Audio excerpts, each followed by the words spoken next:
आत्मिक उन्नति के 4 आधार कौन कौन से हैं? साधना, स्वाध्याय, संयम और सेवा। 3 पर तो चर्चा कर चुके हैं। अब बारी आती है सेवा की। सबसे बड़ा प्रश्न है ये कि आखिर हम सेवा करें किसकी?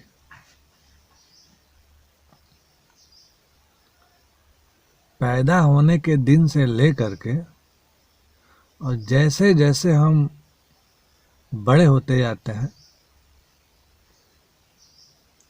लगातार किसी न किसी की हम सेवा पाते रहते हैं।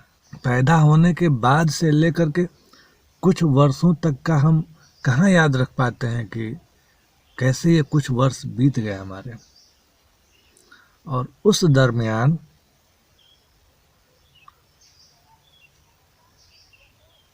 हम जब पैदा होते हैं तो किसी और के हाथ में पहला अस्तित्व हमारा होता है। हम कहाँ जानते हैं अपने जीवन में कि वह कौन था। हॉस्पिटल की वह नर्स, हॉस्पिटल की वह डॉक्टर, घर में हमारा मालिश करने वाली, जो भी हमें मालिश किया हो, हमारे शरीर को पोषण दिया हो, ऐसे अनेक लोगों को हम कहाँ याद रख पाते हैं। जब हम चलना सीख रहे होते हैं और जब हम गिर जाते हैं चलते चलते, तो पता नहीं कौन हमको संभाला होगा, कौन उठाया होगा, कहाँ हमारी मेमोरी में, कहाँ याददाश्त में। ऐसे ही साइकिल चलाते वक्त, साइकिल सीखते वक्त कितनी बार हमें ठोकरें लगी होंगी, हम गिरे होंगे और कोई अजनबी अपरिचित हमें उठाया होगा। क्या हम जान पाते हैं उसको? ऐसे ही हमें प्रतिभाशाली बनाने में कितने लोगों का योगदान होता है।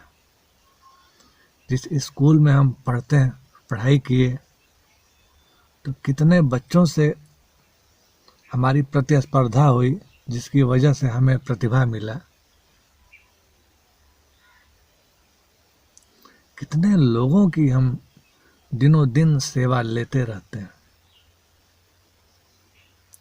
ठंड से बचने के लिए हम जो वस्त्र पहन रहे हैं, गर्मी से बचने के लिए अनेकों अनेक यंत्र, कितने लोगों की हम लोग सदैव नित्य निरंतर सेवा लेते रह रहे हैं। और सेवा कर कहाँ पाते हैं हम? क्या हम सिर्फ सेवा लेते लेते और लेते रहने के लिए पैदा हुए हैं और जी रहे हैं, कि हमारा भी कुछ दायित्व है? आखिर हमें भी तो जो हम सेवा लिए हैं उसका मूल तो चुकाना चाहिए ना। बहुत बड़ा प्रश्न है ये कि हम किसकी सेवा करें। आइए इस बात पर विचार करते हैं और अगले वीडियो में यह चर्चा करते हैं कि सेवा किसकी करनी चाहिए।